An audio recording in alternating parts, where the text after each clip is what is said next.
জবান ছেড়ে তেলাওয়াত করেন আউযু বিল্লাহি মিনাশ শাইতানির রাজিম বিসমিল্লাহির রহমানির রহিম فاذكروني أذكركم فاذكروني أذكركم واشكروا لي ولا تكفرون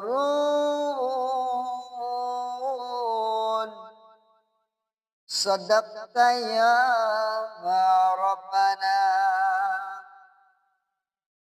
عن أبو هريرة رضي الله تعالى عنه قال النبي صلى الله عليه وسلم ما أمرتكم به وما نهيتكم রাউল ইবনে মাজহ। আল্লাহর নবী সাল্লাল্লাহু আলাইহি ওয়াসাল্লাম বললেন, আমার উম্মতের ভিতরে এমন একটা সময় আসবে, এমন একটা জামানা আসবে যে জামানায় তারা পাঁচটা জিনিসকে বেশি মহব্বত করবে আর পাঁচটা জিনিসকে ছেড়ে দেবে। সাহাবীদেরকে বললেন, ও আমার সাহাবীরা, তোমরা কি জানো? সাহাবীরা বললেন, আল্লাহু ওয়া রাসূলুহু আলাম, আল্লাহ এবং আল্লাহর রাসূল ভালো জানেন। আল্লাহর নবী বললেন, ও আমার সাহাবীরা, প্রথম নম্বরে ইউহিব্বুনা দুনিয়া, তারা দুনিয়ার উপরে মহব্বত, দুনিয়ার মায়ায়, দুনিয়ার মোহে পড়ে যাবে। ওয়া ইয়ানসাউনাল আখিরা, তারা আখিরাতকে ভুলে যাবে। তাহলে প্রথম নম্বরে তারা দুনিয়ার মায়ায় পড়ে যাবে আর আখিরাতকে ভুলে যাবে।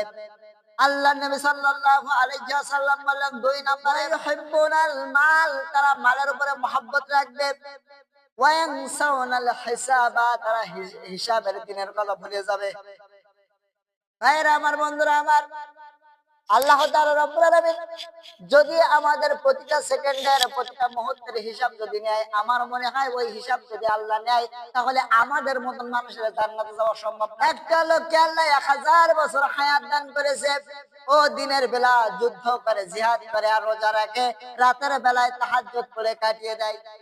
একদিন স্বপ্ন দেখছে কিয়ামত কায়েম হয়ে গেছে।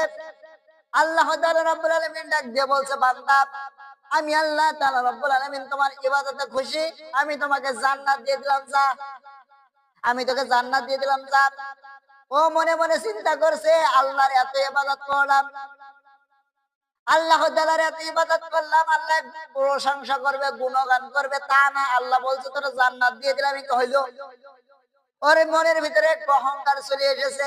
আসার পরে আমার আল্লাহ তাআলা মনের ভাষা বোঝার পরে ফেরেশতাদেরকে ডাক দিয়ে বলে, ফেরেশতারা, যেখানে জাহান্নামের ভাব ওঠে ওইখান থেকে ঘুরিয়ে নিয়ে এসো। ফেরেশতারা যখন নিয়ে গেল, যাওয়ার পরে পানির তৃষ্ণায় কলিজা ছাতি ফেটে যায়। ফেরেশতাদেরকে ডাক দিয়ে বলে, ফেরেশতারা, আমি একটু পানি খাবো, ব্যবস্থা করো। ফেরেশতারা বলল, ব্যবস্থা করতে পারি যদি তোমার 1000 বছর থেকে 500 বছরের ইবাদত যদি আমাদেরকে দিয়ে দাও। ও চিন্তা করছে, পানির পিপাসায় কলিজার ছাতি ফেটে যায়, ইবাদত নিয়ে করবো কি? দিয়ে দিলাম 500 বছরের, আর আছে মাত্র 500 বছরের। দেওয়ার পরে পানি খাওয়ার পরে মানুষের প্রস্রাবের চাপ দেয়, প্রস্রাবের চাপ দিয়েছে, ডাক দিয়ে বলে, ফেরেশতারা, আমি প্রস্রাব করবো, ব্যবস্থা করো। ফেরেশতারা বললেন, এখানে ফ্রি, মাগনা হবে না, যদি তুমি প্রস্রাব করতে চাও তোমার এই 500 বছরের ইবাদত দিয়ে দেওয়া লাগবে। যখন ওর 1000 বছরের ইবাদত শেষ, আল্লাহ তাআলা তখন ডাক দিয়ে বলে, বান্দা, তুমি এক গ্লাস ঝুঁকিয়েছো আর এক গ্লাস বের করেছো, এর জন্য তোমার 1000 বছরের ইবাদত শেষ। আর আমি আল্লাহ তাআলা রব্বুল আলামিন তোমাকে 1000 বছর হায়াত দান করেছি। যদি তুমি আমি আল্লাহর জান্নাতে যেতে চাও, তাহলে তোমার প্রত্যেক গ্লাসের ধরুন 1000 বছরের ইবাদত দেওয়া লাগবে, এরপরে আমি আল্লাহর জান্নাত। তাহলে এখান থেকে কি বোঝা গেল? আল্লাহ তাআলা যদি কোনো মানুষের হিসাব নেয়, তাহলে ও জান্নাতে যেতে পারবে না। আমার মনে হয় আমার যদি আল্লাহ তাআলা রাব্বুল আলামিন বলে, আমিন ফয়সাল, তুই 2026 সালের জানুয়ারি মাসের 1 তারিখ থেকে 2 তারিখের হিসাব দে, আমার মনে হয় 1 তারিখ কেন, আমার 1 মিনিটের হিসাব আমি দিতে পারবো না। পারবেন? আপনি পারবেন? আপনি মনে হয় পারবেন নাকি? পারবেন আপনি? পারবেন না। এক মুহূর্তের হিসাবও দেওয়ার ক্ষমতা আমাদের নাই। তাহলে আল্লাহ তাআলার রহম ছাড়া যদি আল্লাহ আমাদেরকে মাফ না করে দেয়, তাহলে কোন মানুষের লাভ আছে বলেন? আল্লাহ তাআলা যদি কোন মানুষের মাফ না করে দেয়, তাহলে বলে আমরা জাহাজ নিয়ে উঠবো। জাহাজ নিয়ে উঠবে বাবাই। ওরা মনে করে জিকির করলেই আল্লাহ মাফ করে দেবে। কে বলেছে আপনারে? আল্লাহ তাআলা সূরা মারইয়ামের 95 নম্বর আয়াতে আবার আল্লাহ তাআলা বললেন, কুল্লুহুম আতিহি ইয়াউমাল কিয়ামাতি ফারদা। আল্লাহ তাআলা বলেন কিয়ামতের দিন ডাকা হবে সিরেফ একা একা। তাহলে আপনার নেতা যাবে কি করে? আপনার পীর সাহেব যাবে কি করে এটা বলেন আমার? না আপনারা মনে করছেন যে পীর সাহেবের সাথে আমরা জাহাজ নিয়ে উঠবো নাকি? আল্লাহ তো বলছে কোরআনের ভিতরে আল্লাহ দলিল দিচ্ছে যে আমি আল্লাহ ডাকবো একা একা, তো পীর সাহেব যাবে কি করে আপনার? ভাইয়েরা আমার, বন্ধুরা আমার, আল্লাহ তাআলা যদি কিয়ামতের দিন আমাদের হিসাব নেয়, তাহলে আমাদের বাঁচা সম্ভব না।